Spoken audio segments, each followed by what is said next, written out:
வணக்கம். ஒரு குழந்தை இழக்கிறது, அது எவ்ளோ பெரிய வலின்னு வார்த்தையில சொல்லவே முடியாது இல்லையா?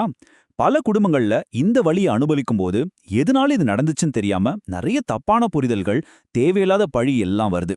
இன்னைக்கு நாம இந்த கருச்சிதைவுக்கு பின்னால் இருக்கிற ஒரு முக்கியமான, ஆனா பெருசா யாரும் பேசாத ஒரு காரணத்த தான் ரொம்ப ஆழமா பார்க்க போறோம். இந்த வார்த்தைகளை படிக்கும்போதே புரியும் இது நம்மூர்ல எவ்ளோ குடும்பங்களோட நிஜம்னு. ஒரு மிஸ்கேரேஜ் ஆச்சுனா போதும் மொத்த பழியும் அந்த பொண்ணு மேல தான். ஆனா சயின்ஸ் என்ன சொல்லுது தெரியுமா?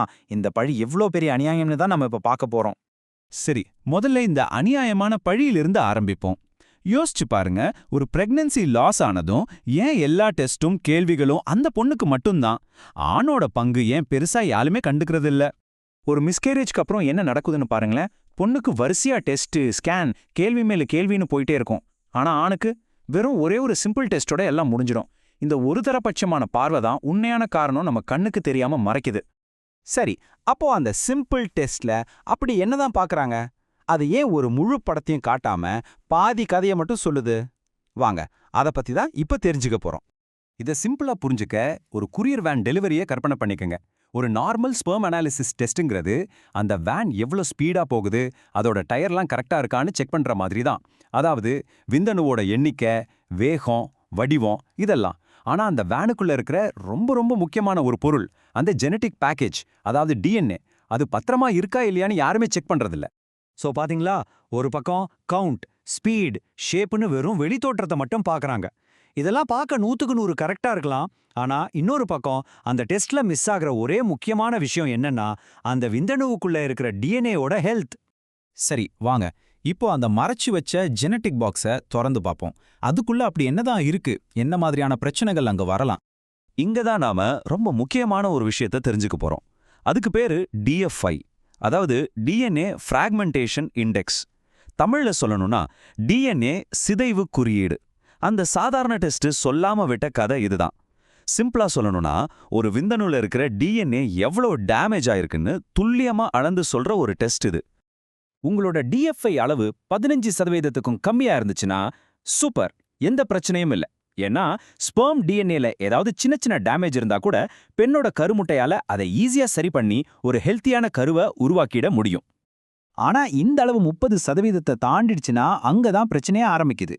இவ்ளோ பெரிய டேமேஜை கருமுட்டையால சரி செய்யவே முடியாது. அதோட ரிப்பேர் பவருக்கு இது ரொம்ப அதிகம். இதனால என்ன ஆகும்? கருவோட வளர்ச்சி ஸ்டார்டிங்லே நின்னுடும். இது நேரா மிஸ்கேரேஜ்க்கு வழிவகுக்கும்.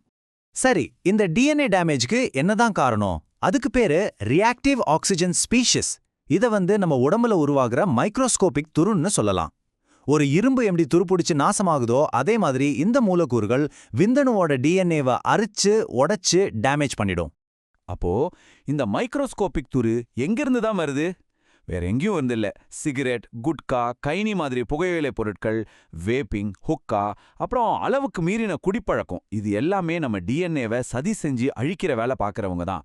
இதுங்க நேரா போய் விந்தணுவோட டிஎன்ஏவை தாக்கி இந்த டேமேஜை உண்டாக்குது. இப்போ அப்படி டேமேஜ் ஆன ஒரு விந்தணு ஒரு கருமுட்டையோட சேரும்போது உடம்புக்குள்ள என்னெல்லாம் நடக்குதுன்னு அந்த சோகமான பயணத்தை நாம பார்க்கலாம். இந்த டைம்லைன் ஒரு சோகமான பயாலஜிக்கல் கதையை சொல்லுது. பாருங்க, முதல் நாள் கருமுட்டை அதோட முழு சக்தியும் யூஸ் பண்ணி டேமேஜ் ஆன அப்பாவோட டிஎன்ஏவை சரி செய்ய போராடுது. 3வது நாள், இதுதான் முக்கியமான கட்டம். கரு இப்போ அப்பாவோட டிஎன்ஏவை யூஸ் பண்ண முயற்சி பண்ணும்போது அது உடைஞ்சு போன தகவலா இருக்கிறதால அதோட வளர்ச்சி அங்கேயே நின்னுடுது. 5வது நாள், கருப்பையில பதியறதுக்கு தேவையான பிளாஸ்டோசிஸ்ட் ஸ்டேஜுக்கு அதால வரவே முடியல. கடைசியா என்ன நடக்கும்? சில வாரங்கள்ல மிஸ்கேரேஜ். இங்க ஒரு நிமிஷம் நிறுத்துங்க. இத நாம ரொம்ப ஆழமா புரிஞ்சுக்கணும். இது அந்த பொண்ணோட உடம்புல ஏற்பட்ட பிரச்சனை இல்ல. இது அவங்களோட தப்பும் கிடையாது. நான் திரும்பவும் சொல்றேன், இது பெண்ணோட தப்பே இல்ல. இது டேமேஜ் ஆன விந்தணு டிஎன்ஏவோட நேரடியான தவிர்க்க முடியாத ஒரு பயாலஜிக்கல் விளைவு, அவ்வளவுதான்.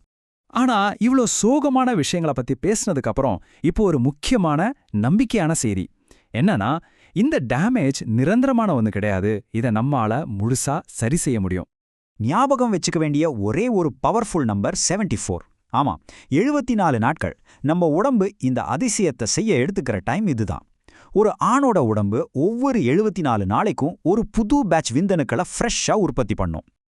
அப்படியே பழைய நிலைக்கு திரும்ப வர வழி ரொம்ப சிம்பிள். ஸ்டெப் 1, சிகரெட், தண்ணின்னு எல்லா கெட்ட பழக்கத்தையும் முழுசா நிறுத்தணும். இதுதான் முதல் மற்றும் முக்கியமான ஸ்டெப். ஸ்டெப் 2, அடுத்த 50 நாளைக்கு உங்க உடம்பு ஹெல்தியான புது விந்தணுக்களை உருவாக்கும். ஸ்டெப் 3, அதுக்கடுத்து 24 நாள்ல அந்த புது விந்தணுக்கள் நல்லா மெச்சூர் ஆகி அதோட டிஎன்ஏ பாதுகாக்கப்படும். ஃபைனல் ரிசல்ட் கிட்டத்தட்ட 3 மாசத்துல எந்த டேமேஜும் இல்லாத ஒரு க்ளீன் பேட்ச் ரெடி. அப்போ ஒரு ஆண் அடுத்து எடுக்க வேண்டிய ரொம்ப முக்கியமான ஸ்டெப் என்ன? டாக்டர் ஒரு நார்மல் சிமென் அனாலிசிஸ் போதும்னு சொன்னா ப்ளீஸ் அதோட விட்றாதீங்க. அது முழுமையான ரிப்போர்ட் கிடையாது. பிரச்சனையை ஆணிவேரை கண்டுபிடிக்கணும்னா நீங்க தான் இன்னும் ஆழமா போய் ஒரு முக்கியமான டெஸ்ட்டை கேட்கணும். உங்க டாக்டர் கிட்ட போய் எனக்கு DFI டெஸ்ட், அதாவது DNA ஃப்ராக்மெண்டேஷன் இண்டெக்ஸ் டெஸ்ட் பண்ணணும் அப்படின்னு கேளுங்க. அது SCSA, ஹேலோ இல்லனா டியூனல்னு வேற வேற பேர்ல இருக்கலாம். ஆனா நீங்க இந்த கேள்வியை கேட்கறது தான் உண்மையான பதிலுக்கான கதவை திறக்க போற சாவி. நீங்க மிஸ்கேரேஜ்ன்ற வழியில இருந்திருந்தாலோ இல்ல ஒரு குழந்தைக்காக பிளான் பண்ணிட்டு இருந்தாலோ ஒருத்தர் மேல ஒருத்தர் பழி போட்டுட்டு இருக்கிறதுல எந்த அர்த்தமும் இல்ல. இது பதில்களை தேட வேண்டிய நேரம், சயின்டிபிக் பதில்களை. இப்போ உங்க கையில அறிவுங்கிற ஒரு ஆயுதம் இருக்கு. அதை யூஸ் பண்ணி சரியான கேள்வியை கேளுங்க. உண்மையான பதில் என்னன்னு கண்டுபிடிங்க.